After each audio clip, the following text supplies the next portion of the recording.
Hey everybody, it's Pat Flynn here. Welcome to Double Your Downloads. And if you have a podcast already, amazing. And if you don't, that's okay too. You're going to learn a lot of stuff that's going to help you get ahead as you start your podcasting journey. But this is definitely for those of you who have either tried podcasting and maybe it's not quite working out for you, or you're looking for some new strategies or maybe some good old ones brought back so that we can actually see some numbers and get some exposure.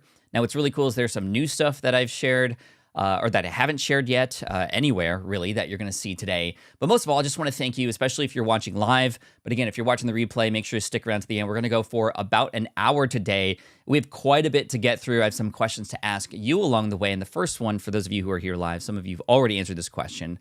Hello to Cheryl, who is from snowy, chilly Arizona. Where are you watching from, and what's the weather like in your area? I'm in San Diego right now. It is really cold. It's like almost in the 50s. That's how spoiled we are in San Diego, California. Anything not between 65 and 80, we're complaining. So anyway, I appreciate you today. And today we're going to talk about, again, doubling your downloads. Now, many of you might have listened to, have heard of my show, Smart Passive Income, which is really cool. I appreciate all of you who have listened to the show. Let me know in the chat if you are a subscriber and a listener to the Smart Passive Income podcast. And you can see there at the top, about 100,000 downloads per episode. Of course, not every episode is the same. Some have more, others have less. And if you've been a podcaster for a while, you know just how inconsistent it can be sometimes. Yes, you have subscribers who listen to every episode, but at the same time, we want episodes to go bigger. We want episodes to be seen in front of people who have never seen us before, and that's the whole point of this. But again, thank you to those of you who have listened to the show. Now, I want you to imagine these numbers, 100,000 downloads per episode. That is a football stadium. This is the Tennessee University of Tennessee football stadium, which is about 102,000 people. So every time you come out with an episode, there's like this many people listening to your podcast. But even just a section of this, those are real human beings. And of course, we want to add to those sections. We want to have more attendees to come to our show. Now, today, you're not going to learn. I think I want to set some expectations up front in terms of the things that you're not going to learn, because I think when it comes to podcast growth, there's a lot of things that people think we're going to be talking about, and I want to just share with you what we're not going to be talking about. The first one is social media strategies. A lot of people believe that social media is a great way to grow your podcast, and it's a great way to maintain a relationship with your existing podcast listeners, and you can potentially get some new podcast subscribers from social as well, but it's very difficult to do. And the reason it's difficult is because people aren't on social just to be bounced off of it and then go listen to a show for a half hour or even an hour. It's very difficult to do that because people are, they're thumb scrolling or they're going through their feed, and it's a very, very big ask. There's a lot of friction when it comes to taking them from a platform that's so quick hit like that into a more deeper conversation. Again, not impossible, but it's not what we're going to talk about today because we have some bigger levers to pull. I want you to get in front of newer audiences. Again, this is going to be a theme for today. How to repurpose podcast content. Repurposing podcast content can be great. Yes, you can use that repurposed content on your other channels, and that's fine too. It's a great way to offer bits and snippets to those who wouldn't listen to your podcast otherwise. They either don't have the time or just aren't able to bring it in. Well, you can take a 1 to 2 minute to maybe even up to 5 minute chunk, post it natively onto social media or into a YouTube clip, for example, and still provide value in that way to, again, people who wouldn't have found you otherwise or care to listen to a full episode. But we're not going to talk about repurposing today. There are some strategies that we do teach inside of SPI for that, but that's not what we're getting today. Number 3, podcast SEO strategies. SEO is a important component of podcasting. There's SEO on podcasting platforms like Apple Podcasts and Spotify, and there's some just basic rules that go along with that. And of course, there's Google Podcasts and just Google itself that supports podcasts in regards to search. But we're not going to be talking about those strategies today. If anything, just follow regular basic SEO strategies, titles, keywords, all those kinds of things, descriptions, be descriptive for both humans and what you think search engines are supporting, and then you'll be fine. There are people who are trying to game the system, and that's not what I'm all about, right? I'm all about the people, I'm all about the humans behind it, and I want to share with you some strategies today that are going to support that. Next, not black hat download tactics. There are some people, in fact, I saw I think it was a TikTok or something the other day of somebody who was getting downloads by farming out their downloads and plays to to like these places in India that are just full of phones. And there's like hundreds of phones in these warehouses that are all playing the same game or listening to the same podcast. And it's just like, ugh, it's just so disgusting. So we don't want to go down that route. And people are using those things. You're not going to get any of that here. We want to keep things honest and upfront always, of course. And then finally, I'm not going to talk about this, but this is a mandatory thing you should have in your show, obviously, creating valuable content. You want what people sit down and listen to, or go on a run and listen to, or go on the airplane and listen to be valuable content. That's going to help you more than anything. But like I said, today, you are going to learn 3 ways to get more downloads and plays. So we're going to go over 3 specific strategies. And again, this is getting new listeners, your podcast, your content, your voice, your message, your offer, whatever it might be, in front of new listeners. That's going to be the theme here with each of these strategies. And one of these strategies is brand new. It was actually announced this week. If you've heard of any big podcasting announcements this week, don't spoil it for people. I'll get to it, no worries. But again, thank you for being here. A lot of what you're seeing today is from a particular section of our online course, Amped Up Podcasting. Amped Up Podcasting is sort of our 201, or our sort of secondary course for podcasters. We've had a very successful course in the past called Power Up Podcasting. Many of you may even be students of Power Up Podcasting or in the All Access Pass at SPI and have access to that. Perhaps you've even gone through an accelerator for Power Up Podcasting, which means you've gone through with a cohort or group of students to launch your show, and those have performed very well. We actually have our Amped Up Podcasting Accelerator coming up, our very first one, in fact. And so again, these are sort of expert level or secondary level strategies, which you're not going to get in PUP. But the reason why we didn't have them just included inside of Power Up Podcasting is because giving it all to you at once would have been overwhelming. This is for those of you who mainly are launched or about to launch, and you want those sort of next level strategies. And again, this is sort of an open window into what you might get inside of the online course.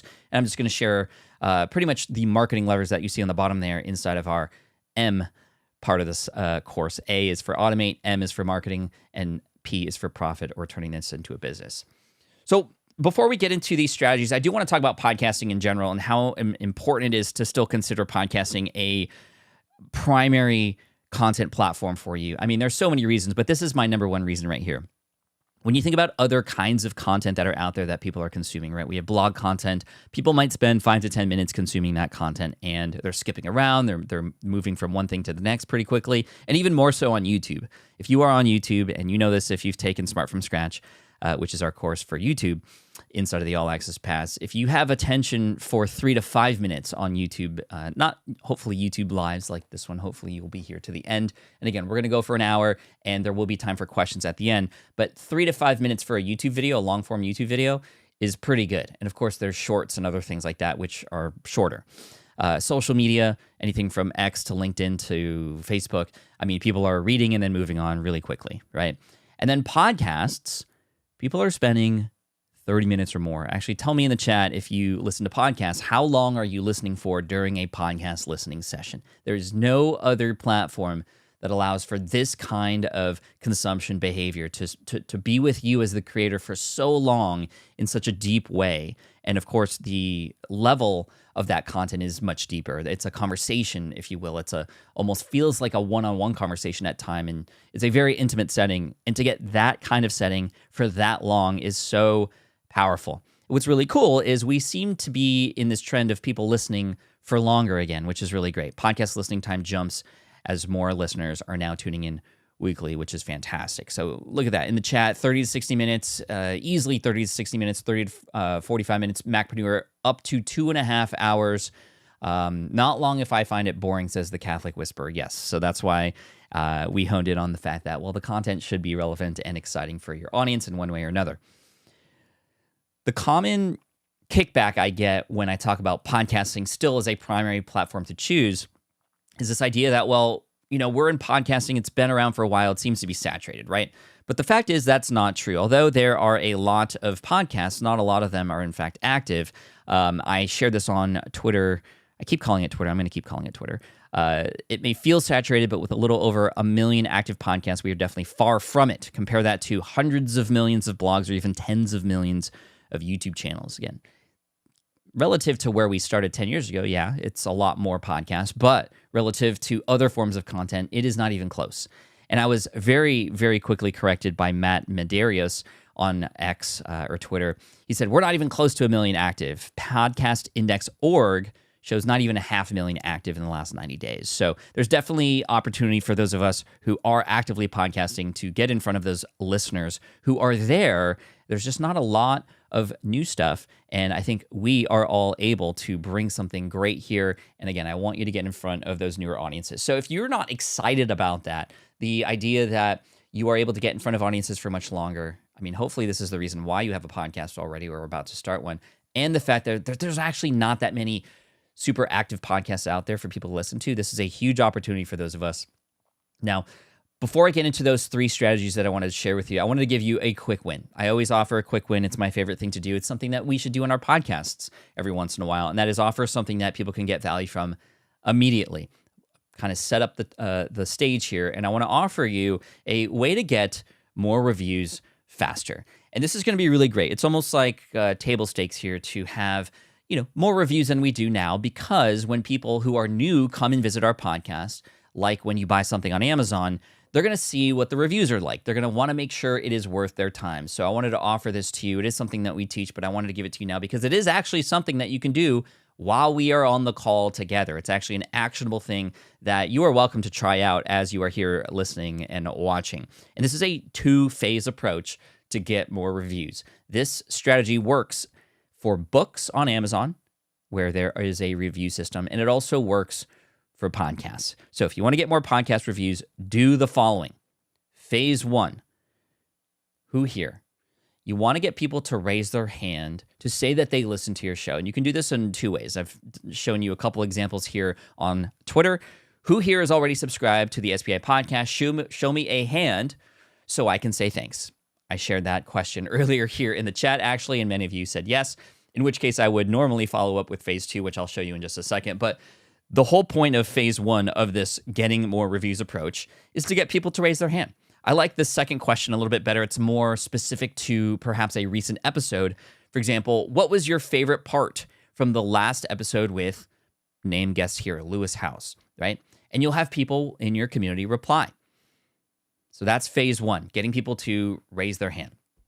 Phase 2 is when you see people raising their hand on these social media platforms. Again, you can do this on LinkedIn, Facebook, anywhere, everywhere, in fact. You want to reach out and thank them with a DM, So a direct message, right? You could do this via text. You can see an example here. It says, hey, Jason, I just wanted to reach out and say thanks for listening to the show. How do I know he listened to the show? Because he raised his hand. And this is the whole idea of this 2-phase approach versus what many of us do, which is at the end of our podcast, or worse off, in the beginning of our show, before we've earned that review, we say, hey guys, thanks so much. Be sure to subscribe and please leave a review for the show. It'd be really helpful. And we sort of broadcast that to everybody. The one-on-one personal ask will get you way more, and it takes that call to action out of the podcast, saving you and your audience a little bit more time. So the text one works really well. Hey, Jason, just wanted to reach out and say thanks for listening to the show. If there's anything you think I could do to make it even better for you, let me know. And if you have a sec to leave a quick review for the podcast, it would help tremendously. If not, no worries. Just thought I would ask. Very simple. Even better is a video direct message ask. So you could even do it quicker with video than typing it out. It literally takes 15 to 20 seconds to just say thank you and then have a quick ask. And more times than not, you will get a sure or an okay. This is also great. The sort of back end part of the strategy is the fact that you know that if people have enjoyed your show, these are the people you're asking because they've raised their hand. They wouldn't have raised their hand otherwise, or you reach out to those people who seem a little bit more excited, and you can almost guarantee that it's going to be a 5-star review. You don't want to ask them for a 5-star review, but because you've sort of filtered and have had people raise their hand, it is almost going to be more than likely a 5-star review. Carlos says, will this video be available after the live session? Yes, 100% available at this very link that you're watching right now. So let me know if that strategy is helpful to you. Perhaps you're even in the moments of doing this right now, but I promise you it works. Those one-on-one asks do a tremendous job of getting people to take action because it feels more personalized, and it almost seems like they're doing a favor for you because they're able to, with their support, help out the show. And doing that, again, on a personal manner works extremely well. Cool. Let me know in the chat with an emoji if you are ready to go, because we're going to get into the marketing levers right now. Cool. The one-on-one outreach is also a great way to create superfans, says April. Absolutely. April, thank you for that. I appreciate you. Yes, cool. Fantastic. So marketing lever number one. Why do I say lever? Because there's many different buttons and levers, and we want to pull the things that will give us the most results. There are a million things you can do to grow your show. There are a million ways that you can expand your podcast. I want to give you the big three here. Two that I've shared before, I'm going to reshare and go a little bit into more detail. And the third one, again, is something that was announced just 2 days ago by a company that's going to help us, and I want to share that with you too. So to preface marketing lever number one here, I want to share a blog post. This is an older blog post by somebody many of us know, Seth Godin. Seth Godin's blog post here says, podcasting is the new blogging. This was written in the early 2010s when podcasting was just sort of becoming mainstream. Serial had just come out, and the SNL comedy sketch show parodied it, and it was just becoming mainstream, and Seth wrote this blog post, and he said, it's not a way necessarily to make big dollars, although that has changed. A lot of people are putting money, a lot of ads and companies are putting money into podcasts, and podcasters are getting paid and making a living doing it. But it's this last part that makes the most sense. And podcasting is the generous act of showing up, earning trust and authority because you care enough to raise your hand and speak up. So all of us on the podcasting train now, great, we're on it. But if podcasting is or was the new blogging, guest podcasting is the new guest blogging. For a while in the early 2000s, all the way through 2015-ish, guest blogging was the number one way to expand your reach and exposure and get in front of new audiences. Again, that's the theme of today, getting in front of new audiences. And guest podcasting still is the number one way for you to do that. And in my eyes, it is 4 times better than guest blogging. Why? Because when you are a guest on another person's podcast, 2 things happen. Number one, your voice, your emotion, your story is told in front of new people on this other show, subscribers who have never even listened to you or maybe have heard about you but didn't really get the full story yet. And number 2, you get the endorsement from that host. And that endorsement goes a lot further when it's in that person's voice. Hey guys, hey, welcome April on the show today. She's going to be delivering this value, and then they listen, and then boom. So that 2-prong approach, the endorsement plus just, again, being there to hear your voice is great. The other great part about this is, unlike social media, where a person might be on another platform, they're already listening to a podcast and can more easily subscribe to you from there. The friction to go from listening to a podcast to subscribing to a new one is almost nil compared to what it would be like to even receive an email about a podcast and then go and listen to it, right? They're already open with a podcast app of their choice, and they can more easily subscribe to you from there. So guest podcasting. Now, I'm not going to move forward to the next one yet because I want to share with you some strategies about guest podcasting. I don't want to leave you hanging, right? The first question we're going to answer is, how do we pick the right podcast to be on, right? That's going to be really important. There's a strategy that I want to share with you, a way to determine and make a list of perhaps the podcasts that you should be a guest on. And then secondly, how do we get a person to say yes? And I'm going to pick on my good friend, Paula Pant. She's a podcaster. She's in the finance space. She's been in it just as long as I have. She and I connected first in 2011, I believe, in Chicago at an event called FinCon. And she has a podcast. It's part of this network, Cumulus Podcast Network. We're not going to talk about networks today, but her podcast, Afford Anything, is absolutely great, and I highly recommend you listen to it. So we're going to use her as the example today. Let's say and pretend that you are Paula, and we're looking for podcasts to be a guest on. And this is the introduction of the guest podcasting circles. There is an inner circle, a middle circle, and an outer circle, all circles which would be beneficial for you to be a part of when it comes to which podcast to be on. So the first one is the you might also like circle. The second one is the category related circle. And the outer circle is the audience related circle. So let's go into these one by one and share some examples. So again, you are Paula, and we want the you might also like category. What is that? Well, within Apple Podcasts, if you go to anybody's podcast, and again, let's say you're Paula, you go to your own podcast if you've been podcasting for any bit of time, you scroll to the bottom of your podcasting page in Apple Podcasts, and you will see this section. You might also like the Stacking Benjamins, Choose FI, Earn and Invest, etc. These are podcasts of subscribers who listen to this show and your show, or in this case, Paula's show, right?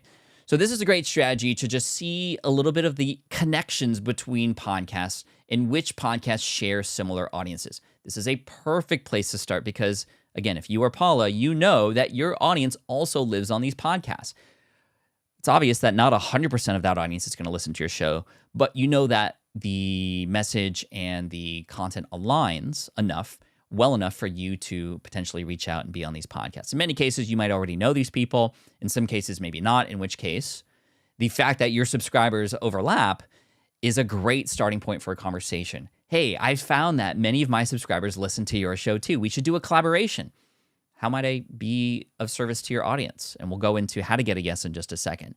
But this is a great place, there aren't many data points for us podcasters to pull from to understand how things work in the podcasting space, unlike YouTube that has almost too many data points to understand, so a little overwhelming. But this is a very, very powerful one. You can obviously go to other people's podcasts and see who else crosses over with who too. You can start to develop a little bit of a web connection. I imagine that if you really got obsessed with this, you can have a room with pictures with yarn going into little push pins and see the connections and webs of things inside of the podcasting space. But again, this is some data that we can use to understand where else we should go. It's similar to Amazon, right? People who bought this product also bought this product, right? So again, this is a great place to start. So if I was Paula, I would immediately reach out to these people and say, hey, we share the same audiences. Let's work together.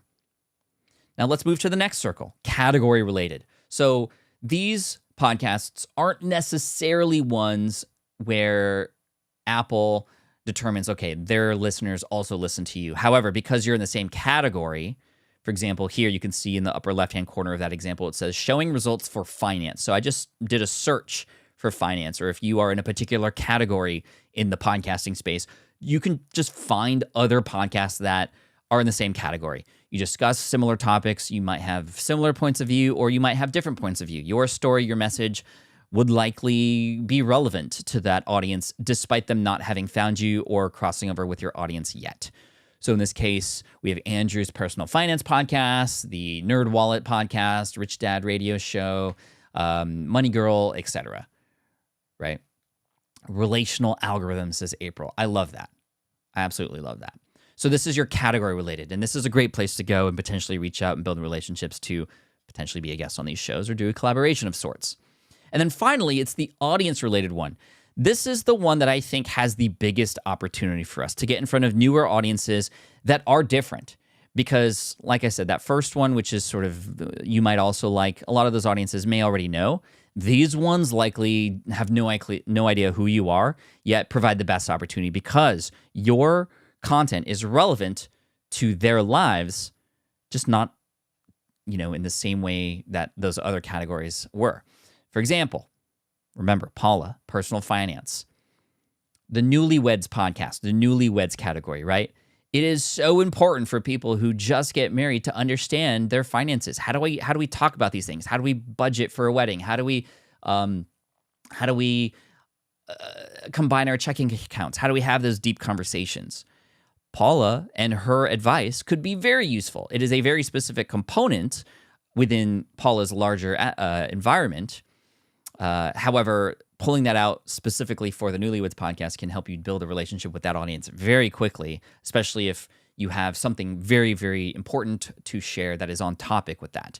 The That's My Mom Life podcast, new parents have to understand how to, better budget or plan for the future. Maybe there's a particular episode specifically about setting up a scholarship or a 529 plan so that you can save for college for your kids down the road. How valuable would that be for new parents? Massively valuable. Now you're getting in front of a newer audience and getting endorsed. Maybe you can even offer to consult with the hosts of those podcasts for free in exchange for getting some love on their show. Travel podcasts, very relevant to anything related to personal finance because how do we budget for these trips? How do we make the most of these trips? How do we make sure we don't get scammed? Whatever the case may be. So let me know if in the chat this is really resonating with you, because I think a lot of us, when it comes to guest podcasting, we're like, okay, we know what that is. We know how that works. Let me reach out to some friends, etc. But I think there's way more opportunities beyond our circles to expand into spaces that we might not even consider useful for us and growing our audiences. So let me know if that makes sense. Thank you. So here are the best ways to get a yes. Hello, Laura from Ireland. Good to see you. Here are the best ways to get a yes for your podcast. 1, start with podcaster friends or friends of podcasters, right?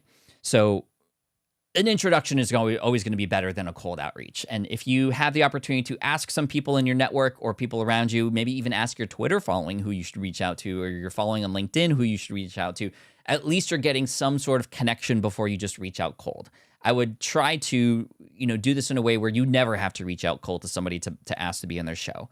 That would be ideal. You might have some podcasting friends already. Start there. Obviously, it's so much easier to reach out and ask them for a favor, or maybe do an exchange, you on their show in exchange for you interviewing them for yours.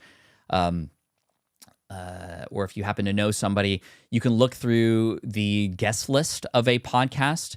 In some cases, when you scroll down, this is why I didn't share this, but I'll share it now. In not every instance of a podcast, but sometimes on Apple Podcasts, you can scroll down, and actually right above that, you may also is a other guests who have appeared on the show. And if you know any of those people, then you can reach out to them and say, hey, I saw you were on this podcast. Could you offer an introduction for me? That would be really great. Cool. Great. A lot of confirmation that we're doing good and we are on the right track. Again, thank you for your attention today. I mean, honestly, it is the beginning of the year. It's a Thursday. It's mid-afternoon for a lot of you. Just the fact that you're spending time with me is amazing, and I hope that I can pay you back in this valuable information. So the best ways to get a yes, start with podcaster friends or friends of podcasters. Number 2, always come from what's in it for them and their audience, not for you. The worst way that you can ask a person to be on their show is to say, hey, is there any room on your podcast for me? Or can I come on your podcast? Can I come on your show? I, me, I. No. We want to start with what's in it for them. Hey, John, I noticed that your podcast has been growing. However, you haven't really talked about this topic at all, and it's something that I'd love to come on and share with your audience and help them grow. Always come from a place of service. When you just have that mindset leading into a conversation or a reach out or an ask, it's always going to be better well received because it's what's in it for them. It's a very simple concept. It's a concept that shouldn't just be specific for podcasting. Obviously, it should be for life. But how can you serve them? Start there. The byproduct is you just happen to be the person to be able to deliver that on their podcast. And of course, because of that, you'll get this extra exposure.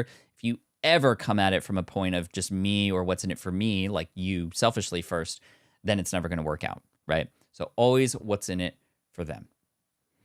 And then finally, number 3, name drop gracefully. Name dropping is a strategy that does work really well, but in many cases, and I know this because I get a lot of people asking me to come on their show or vice versa, a lot of times it just seems like you're just putting names in there because you're putting names in there, right? And what I mean by name drop is if you've ever interviewed somebody that maybe is of higher stature who has a more well-known name. For example, I'll just use Tim Ferriss. I've interviewed Tim Ferriss. And oftentimes when I'm asking people who I don't really have a big relationship with if I could be on their podcast to serve their audience and them, I'll often say, oh, by the way, I also have worked with Tim Ferriss. He's been on my podcast, but I've also helped him start his. Some context around that helps a lot versus I've interviewed people and then you name 50 people. It's like, okay, well, this is just, am I just going to be another person on your hit list?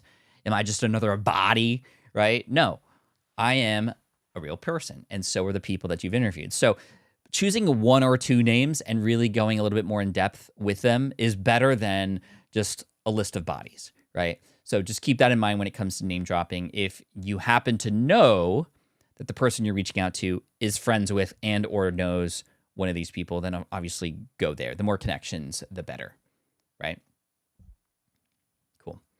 And then finally, sort of as a bonus, podcasthawk.com is a great opportunity, a great service. I'm an advisor to this company. It's a way to gracefully automate the process of getting help, as far as getting yourself on another person's show. It helps with the outreach. It helps you find the contacts for a lot of these podcasts. So if you're just starting out and you need some help and you need some support, you want to go maybe more quantity whilst still having some quality in those asks, Podcast Hawk is a great opportunity. Cool. Name drop. That's right. Not name flood. Good, Lou. I like that. Okay. Let's move on to marketing lever number 2.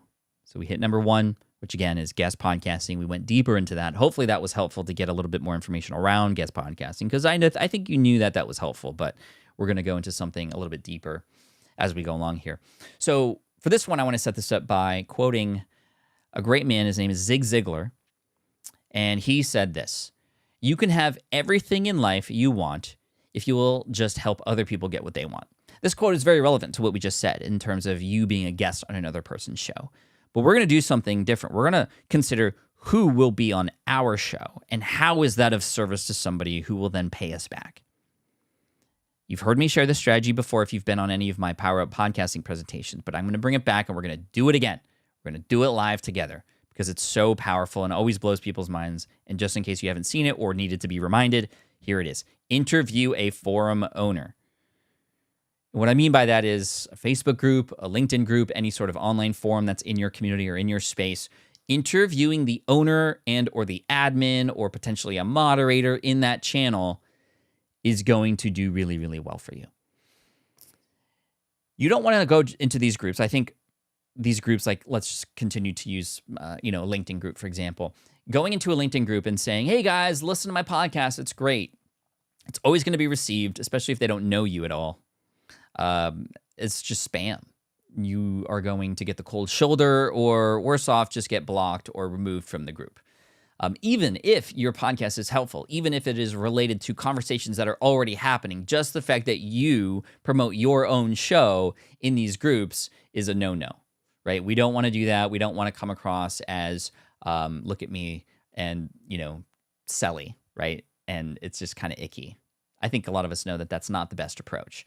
But we can still utilize these Facebook groups and these LinkedIn groups in ways that are of benefit to everybody involved. And we're going to do a live example of this. So while we're here, I'm going to do this on LinkedIn. I typically do it on Facebook, but you can use it anywhere. So while we're here, I want you to share with me the niche or market, your target market for your podcast. And you can just spam that in the chat. Don't spam too hard, but share with me who it is that you serve, the target market that you have for your podcast. If you're just watching the replay, think about this in your mind for a second and try to define who that is. And I'm going to wait for these things to come in so that we can pick one of them and use them as an example. And I'm going to get the screen ready here on the LinkedIn side of things to show you in real time how to do this.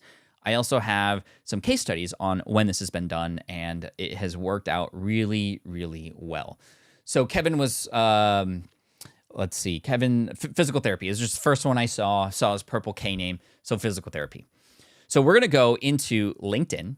So I'm on LinkedIn right now, and I'm just going to type in physical therapy. And I'm just going to assume that perhaps you help train people who are in physical therapy, right? And so, physical therapy groups, here's like a registered nurse one over here. You can see there are quite a few members in each of these groups, 153,000 members, 78,000 members. And you might assume that I'm just going to show you knitting.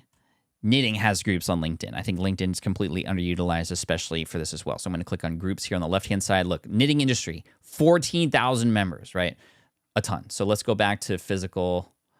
I can spell physical therapists. I did not spell that right, but physical therapists. Okay, so I'm going to go to groups. Physical therapists. This one has 749 members, right? I think I typed physical therapy before, but this one we know is specifically physical therapist assistants, physical therapists, etc. So I'm going to click on this. And here in this group, I can read about it, which is pretty cool. And if I scroll down, I can see that the admin is Carrie Carver, right? I'm actually connected to her in a third kind of way. 3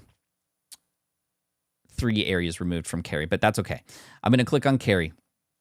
Director of Onboarding Retention at Deer Oaks. Okay, I can read a little bit about her. And guess what? I can message her, or I can find her on another social media platform, or see if anybody knows her, etc. So I already found a group, and I found the owner. I didn't even have to join the group. And my job now is to reach out to this owner and give them a platform to look good on, my podcast. So here's what I'm going to do. I'm going to reach out to Carrie. I'm not going to do this in real time because I'm not a physical therapist, but Kevin, on your behalf, we're doing this as an example. So I'm going to reach out to Carrie. I'm going to find her information, maybe connect with her through LinkedIn. It's easier on platforms like Facebook or Instagram to do this because oftentimes messages in LinkedIn do get buried. But finding this person, reaching out to them and saying something like this. Hey, Carrie, my name is Kevin. I have the Pro Physical Therapist podcast, and I'd love to feature you and one of your tips on our upcoming episode, what you wish you would have known before you started physical therapist or in physical therapy or getting a physical therapy license or whatever, right? So Carrie, if you wouldn't mind, I would love for you to reply with your favorite tip. In fact, I'd love to have you record it. So one thing that I love to do is offer this tool here.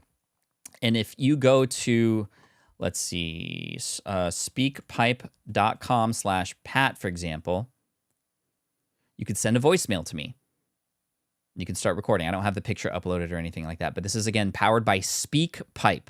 Speak as in talk, pipe as in the thing Mario disappears into, right? Speakpipe.com. And when you sign up for this, you can also use Google Voice for this as well. I just like SpeakPipe in its format. Either one allows you to get a recording from a person in an MP3. And what can you do with that MP3? You can drop it into your podcast. So I can get this tip. What's the number one thing you wish you knew, Carrie, before you got started in your practice? And I'm going to go to Carrie. I'm going to go to the next group and the next group and the next group and the next group. And I'm going to build a podcast that includes 5 to 10 different tips from 5 to 10 different groups. And I'm going to feature literally their voices in this very easy way. The reason why I like using SpeakPipe instead of getting on a call is just that there's no need to schedule anything. It's very low friction to help them look good on this podcast. So first of all, number one, the chances that a person is going to say yes to this is very high. People who own forums and work in these things often don't get the recognition that they deserve for doing what they do for these groups, right? So now finally they have a chance to share a little bit of expertise in front of their people and other people who are in the same industry. That's number one. They're very likely to say yes. And number two, what do you think the chances are that they are to share this in their groups? Very, very high. Extremely high. Why? Because you've made them look good and you've given them a platform to look like a hero in front of their people. So now, not only are you able to get your podcast linked to in these various groups, and again, if you have 3 to 5, 5 to 10 in a particular episode, that's that many groups that you are now getting in front of. You are also getting endorsed by that forum owner themselves, by Carrie and John and Philip and whoever else, right? All from just one single episode. Part 2 of this strategy is after this episode goes live, you're going to see that it's going to get a lot of momentum. Oftentimes, these kinds of roundup episodes go well because it is very valuable to get these tips from all these different people and put them and compile them into one episode. And number 2, there might be 1 or 2 standout guests that just you feel there's a connection with, or there was some charisma there, or you feel would be perfect for a longer form interview. The reason why we don't start with a long form interview, for example, asking Carrie to get on the podcast for 30 minutes to an hour, is because we're not sure exactly how that's going to go yet. Having a simple tip that might be a minute or 2, even if the tip isn't great, it's not going to be detrimental to your show versus, okay, let's get on a call and then Carrie's dry. Carrie doesn't have anything to share. It's just obvious that she just set up this group for nothing. Okay, we're going to avoid that by having these tips first and then inviting the ones that we know based on what they shared and based on their character and how you've interacted with them that would be a perfect fit for a longer form episode. And guess what? They're going to be very likely to mention that strategy or that episode that they're fully featured on back in that group. And now that group has heard of you twice, not from you, but from the owner of that group. All right. So let me know in the chat. Give me a thumbs up in the chat if you follow that strategy, because it is very, very useful. It is something that works very, very well. And some of our podcasting students from both Power Up Podcasting and Amped Up Podcasting are using just that strategy alone to get more podcast listeners.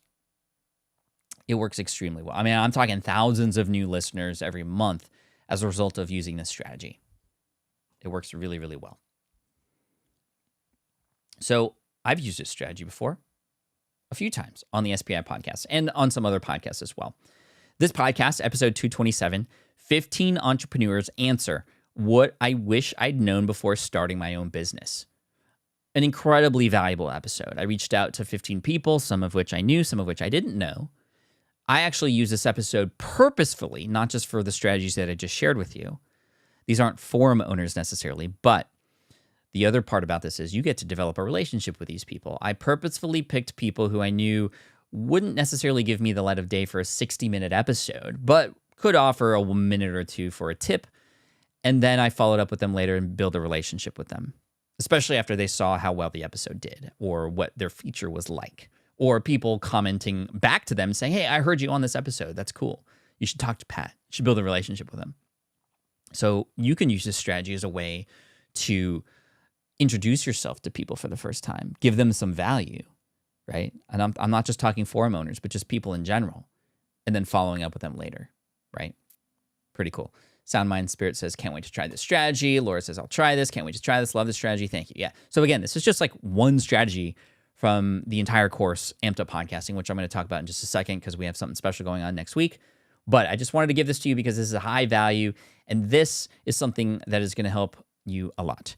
The first part of the course, in fact, is to how to get more time back so you can open up these things and do them if you don't have a lot of time. Automate is what A stands for in Amped Up Podcasting. The M part, which is what we're talking about right now, is marketing. Now, I did this again, not just asking what you wish you knew before you started, but here is a very particular problem or concern that a lot of entrepreneurs have. 23 entrepreneurs answer, how do you run a business and raise kids at the same time? Yo, JT Pokemon. Nice. I hope you and the family are well too. Thank you. I'm considering how could you use it.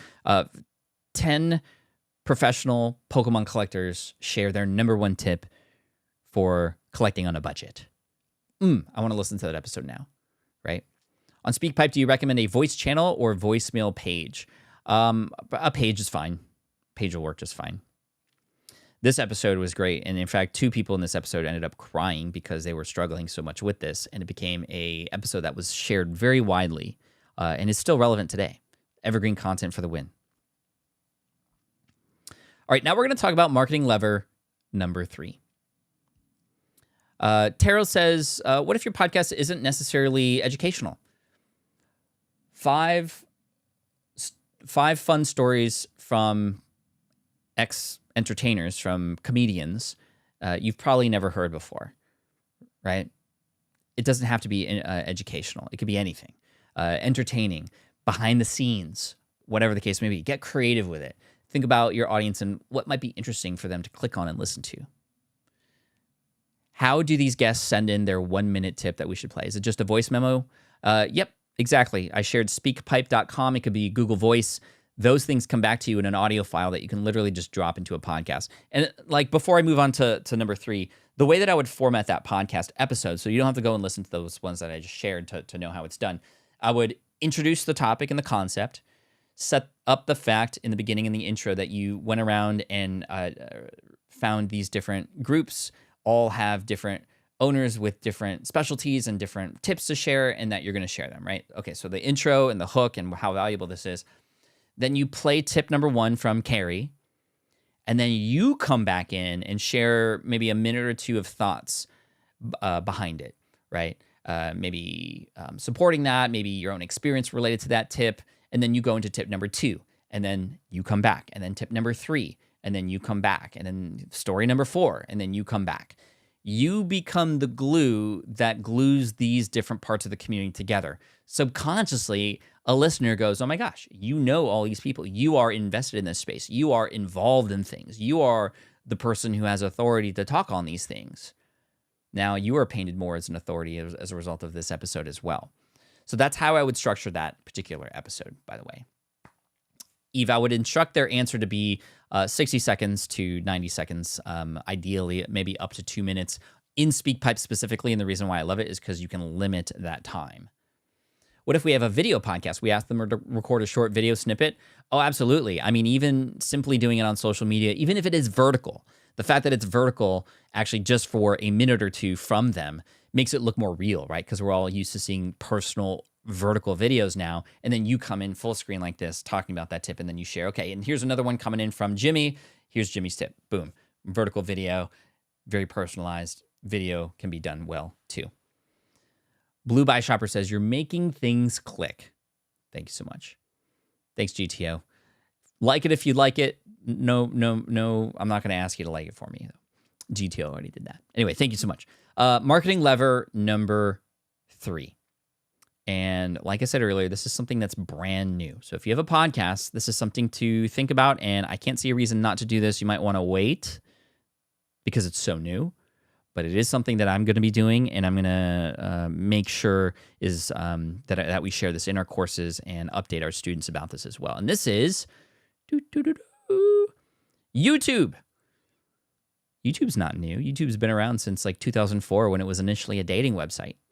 That's right, it was a dating website. February 14th, 2004, I think YouTube came out, and then it just switched to more video platform instead of dating website. Fun fact of the day. But check this out.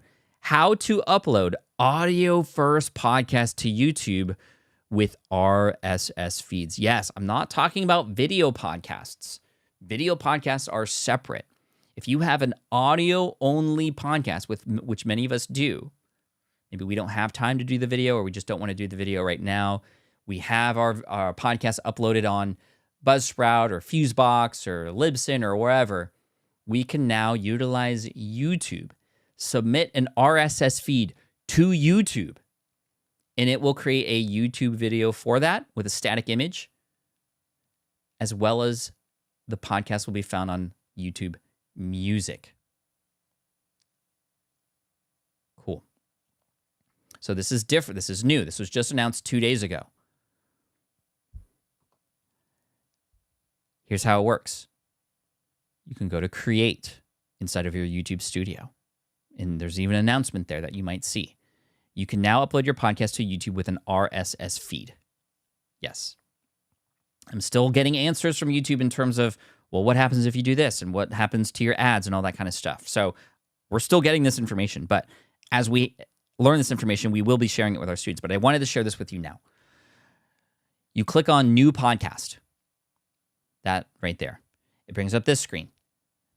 Submit RSS feed. Now, you can create a new podcast and a video podcast simply by doing this. And when you upload a new video, that is a video podcast, an interview, or you're sitting down in a studio or whatever your podcast is, you hit record on Squadcast or anything while you're recording a podcast. A video podcast will be create a new podcast up there at the top, or you can set an existing playlist of the podcast.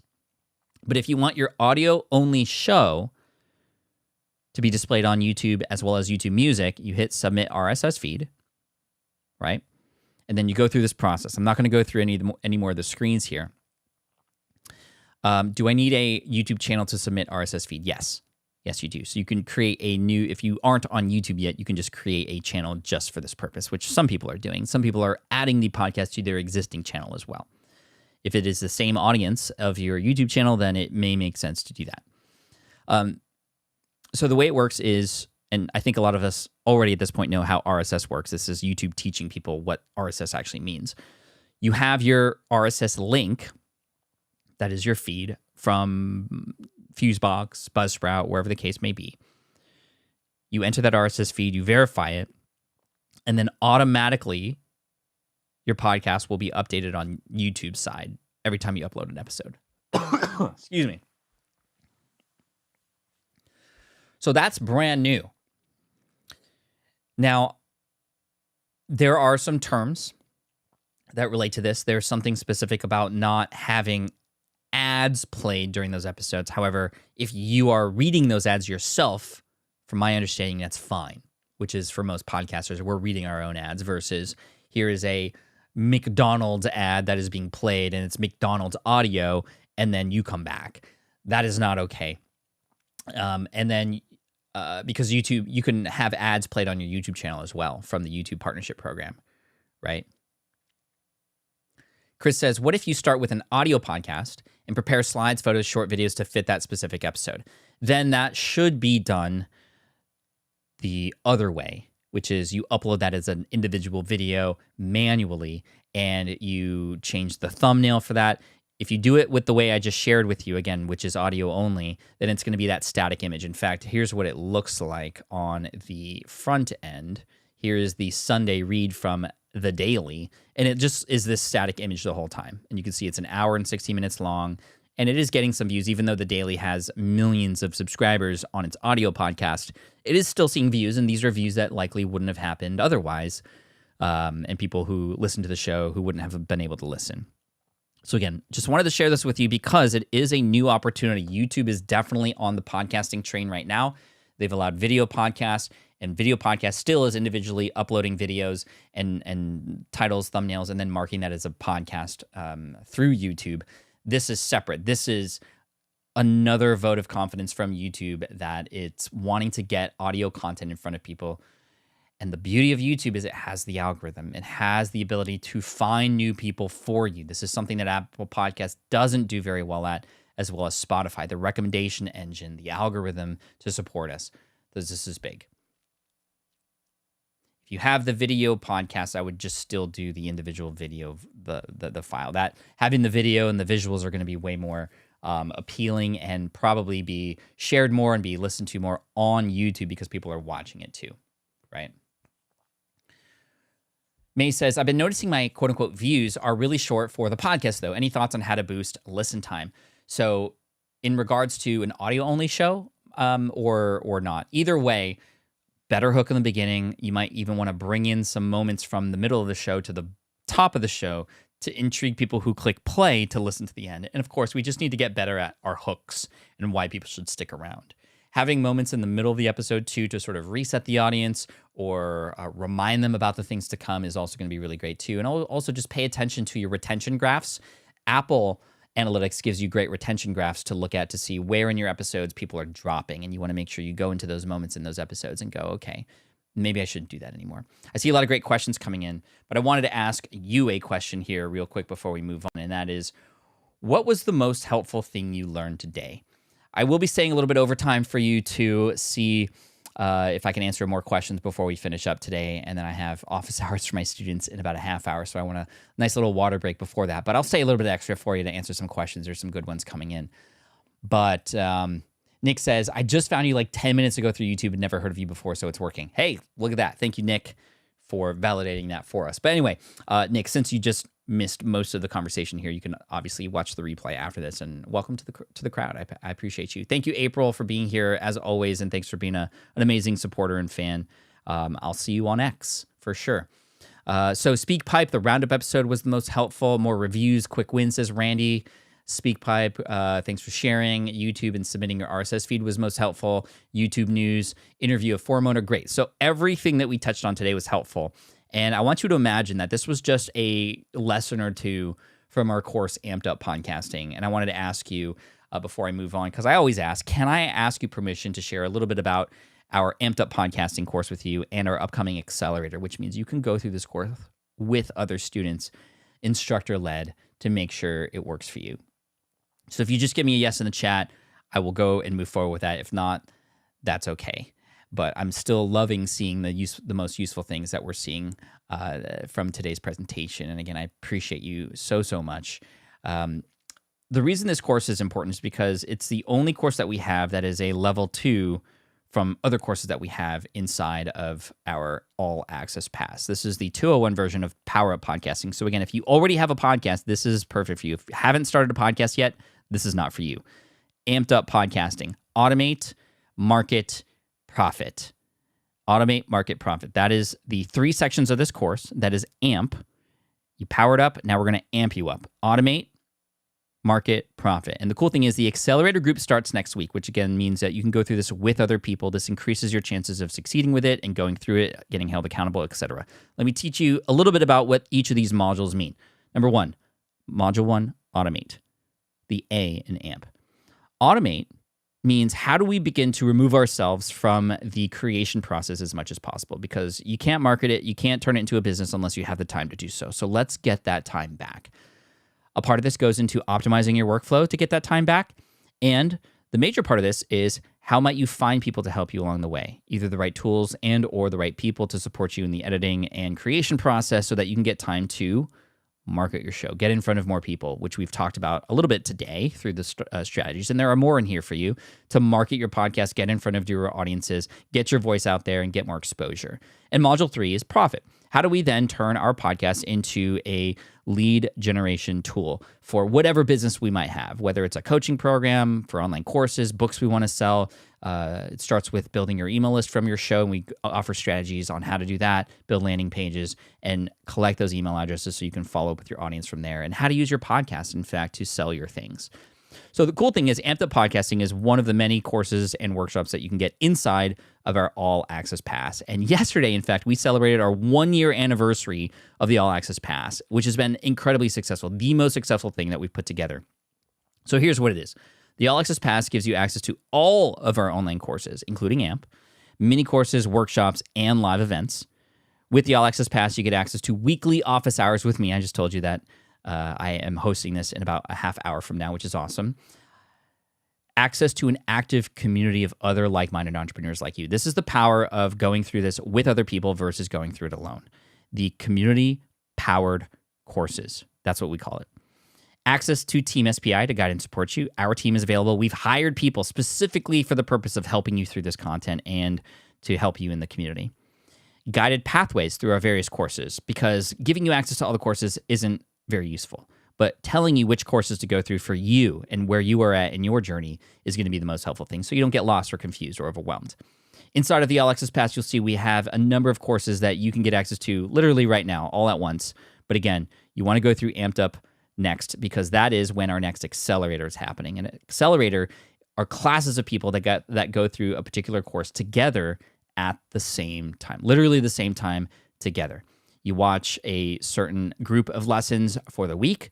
You have optional access to office hours for that particular course that week, and then you move on to the next module and lessons next week, guided by our coaches and our team. Our AMP Accelerator, Amped Up Podcasting Accelerator, kicks off next Thursday, January 18th, and we'd love for you to be a part of that. And again, you get access to all these courses. You can see Amped Up Podcasting down there in the bottom right. We originally sold that for $499 just by itself. No community, no coaching, no help. Just here's access to it, and you go through it yourself. And it worked. It was, in fact, one of our most successful courses with some of the highest ROI that we've seen people have, because existing podcasters know what it takes. You just need the right strategies. You can see all the other courses that are there as well, each in the hundreds of dollars range. So what would you think the price would be for this program that gives you access to all these things plus more? Well, the cool thing is, even though it is valued at well over a few $1,000s, that's it. $66.33 a month is what it works out to. You're billed quarterly, though, for $199, or you could save a little bit by going the annual route. That's it. The barrier to entry is lower, and we did that on purpose. We did this because we want you to get continual value from us over time, and if we are not providing it to you, then we don't deserve your money up front, right? So $66.33 a month. Again, billed quarterly at $199, and we want you to sign up by Wednesday, January 17th to get access to the accelerator. The accelerator kicks off with a little introductory call with Ashley and the team on the next day, on Thursday, and then the content starts on January 22nd. But we want you to get in, and the way to get in is to go to smartpassiveincome.com/amp. When you go to that website, you'll be presented with these options. You definitely want to go with getting your pass, and it comes with all those things. If you just went the one-time route, it is not of value, really, to go one time and not have the help and not have the support and not have it be a program that you can go through for the next 6 to 7 weeks. So more about our All Access Pass accelerators. Okay, this upcoming Amped Up Podcasting Accelerator will be our 11th accelerator since the All Access Pass began. Again, remember, we've only been up for 1 year. So the cool thing is there are always these accelerators happening based on the feedback from the audience in terms of which ones we do. It's going to be based on you and the community. And this is the next one that was requested, and you are welcome to come in and be a part of it. The kickoff call happens on Thursday next week. The content starts on the 22nd, and graduation is in March of 2024. You can watch the given lessons on your own time. It's asynchronous learning, so you don't have to show up at a particular time to watch a live lesson. The lessons are already there in the online course, but you watch the certain ones over time during the week, and then you can attend optional live calls for help. We are seeing 2 times the finish rate of courses compared to standalone and self-paced. This is why we do it this way. And even though it costs us more, and even though we're making less upfront because the cost is much, much lower, the barrier to entry is lower, we are seeing much higher success rates because we know if we can pour into you and get you results, it'll work out for everybody in the end, right? Here's the mind-blowing stat. 24% of people who signed up for one of our last podcasting accelerators, the Power Up Podcasting Accelerator, finished and launched. A quarter of the people finished and launched or are right about to launch at the beginning of this year. The average industry-wide is 5 to 15%. We changed our complete business model. We changed our business model completely to focus on your results, and we've given you the way to do that. So if you sign up by Wednesday, January 17th, you can get into the upcoming AMP Accelerator. If you go to smartpassiveincome.com/AMP. And I'd love to see you in there, and the team would love to see you in here. We got Ashley and even Sandy in here from Team SPI as well. And I want to thank you again for your time and attention today. I'm going to stick around for about 5 more minutes to answer some questions. If you have some sort of 201 or next level podcasting questions, I'd love to answer them for you. Or if you have some questions about the All Access Pass, our team is there to support you in the chat as well. You can see them with the blue names and the wrench in the chat.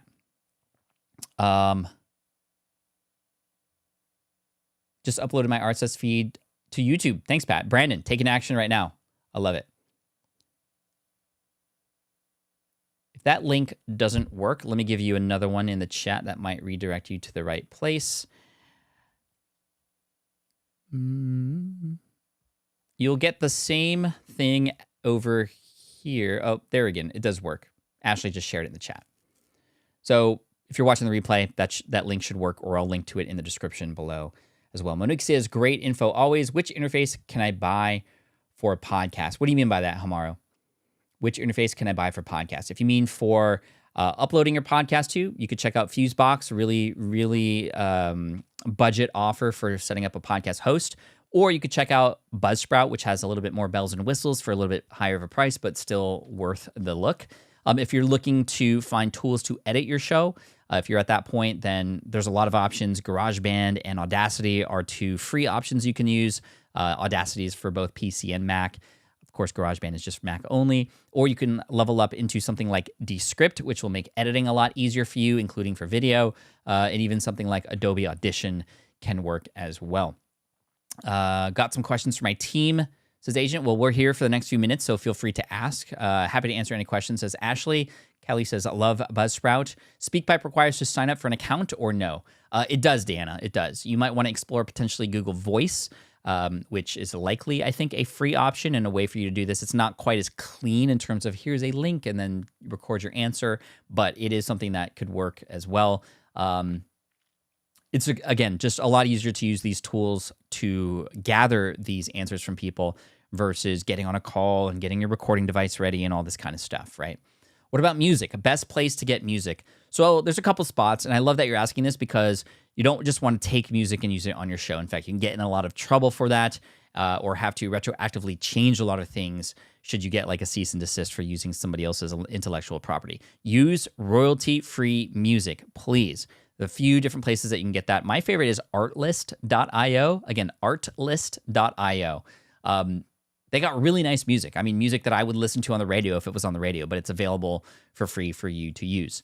You can also download Stream Beats by Harris Heller. Stream Beats are a number of different tracks that Harris Heller, a streamer on Twitch, created for us people to use for free, royalty free. You could do whatever you want with them, and he was just that generous to be able to create those for us. Again, that's Stream Beats, artlist.io, and Audio Jungle is another one. Audio Jungle may be a little bit easier to get, sort of like just one-off downloads to be able to use and use as much as you'd like. Macpreneur says, would Amped Up be useful for a video podcast too? Amped Up would be useful for a video podcast because a lot of the principles remain in terms of automation, in terms of marketing, and turning this thing into a business. So yes, we also, in our new Power Up Podcasting 3.0, which is the updated version of Power Up Podcasting, which just came out last September, we have a video podcasting module in there as well. So you might not need maybe half of it because you've already had a video podcast up and running, but a lot of that content could be helpful or at least help you double check. And of course, if you get access to the All Access Pass, you have access to all our courses. So you can even just go and dive into that particular lesson in there. So if part of the course membership, can we ask questions in like consulting? As I have a podcast clients, I help, not so much my personal podcast. Any questions you have that might be relevant? I mean, we're not here to run your business, obviously, but if you have questions that are relevant and you are a podcaster yourself, I think it, and maybe Ashley can speak a little bit more to this, but we have, there is help along the way. And if you have questions along the way that are relevant and could be potentially helpful to others as well, then yeah, I don't see that to be a problem. It could still work and you could do the action items for a client. Yes. I'm excited to join AMP. Karen, I appreciate you. That's exciting. What kind of camera was this shot on? So this was shot on a Canon EOS R with a aperture of 1.4 f on a 20 millimeter wide angle lens. I know that's a lot, but yay equipment. And it's also streamed live using Ecamm Live. So big shout out to Ecamm Live. And one more time, smartpassiveincome.com/amp to go ahead and sign up before January 17th. Again, we'd love to see you in there. We're here to take care of you. We want to be different. We don't want you to sign up and just, like with many other people, you sign up for a course and you're like, okay, now I got to do the thing all by myself. Like I gotta get the energy. I gotta hold myself accountable. We are here to help and support you along the way. And the fact that you are doing this with a group will 100% increase your chances. Well, maybe I shouldn't say a number, but whatever the case, doing this with other people increases your chances and likelihood of it succeeding. You're able to help get support from each other, but also just the fact that other people are there and doing it with you, it makes you feel less like you're doing this alone. And that's the whole point of a community. The fact that you're not alone, you're with other people who are doing this, who share the same values as you, who share the same struggles, but also you're getting feedback and getting some wins from each other as well. Thank you very much. As always, you serve and provide great value. Thank you, Kara. And I hope this is a good example of how you can sell and serve at the same time, right? I was hopefully able to provide you some value, and here we are still speaking in front of hundreds of people about this offer, and many of you have already gotten in, I've seen, which is amazing. And again, you have until January 17th to do so. smartpassiveincome.com/amp. And Lou and Cheryl and Laura, Macpreneur, thank you all so much for being here.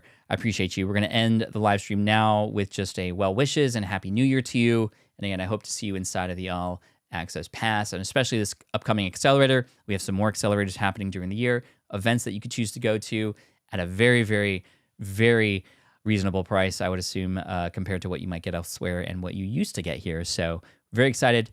Thank you so much. I appreciate you, and well done.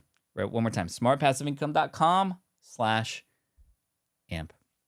Whitney says, to finish off, can you clarify, at what stage of creating your podcast is it appropriate to join the accelerator? I haven't created content and I'm editing, so haven't launched yet. Honestly, Whitney, I would not get into this accelerator. If you get into the All Access Pass, you can go through the course yourself sort of after the accelerator has started, or maybe you can play catch up down the road. But anybody can go through any of our courses at any time at your own pace. But I just want to be straight up with you. If you are still in the creation and editing process, focus on that. Get it done. We don't want to be here to disservice you. And so you can get it now if you want to get in and have it all ready for you by the time you're ready, or get in at the time you're finished. But focus on your podcast now and getting it up and running. All right, Whitney? All right. Thank you so much. Karen is in. That's awesome. Over Coffee Podcast. Thank you so much. All right. Cheers, everybody. Cheers. Thank you.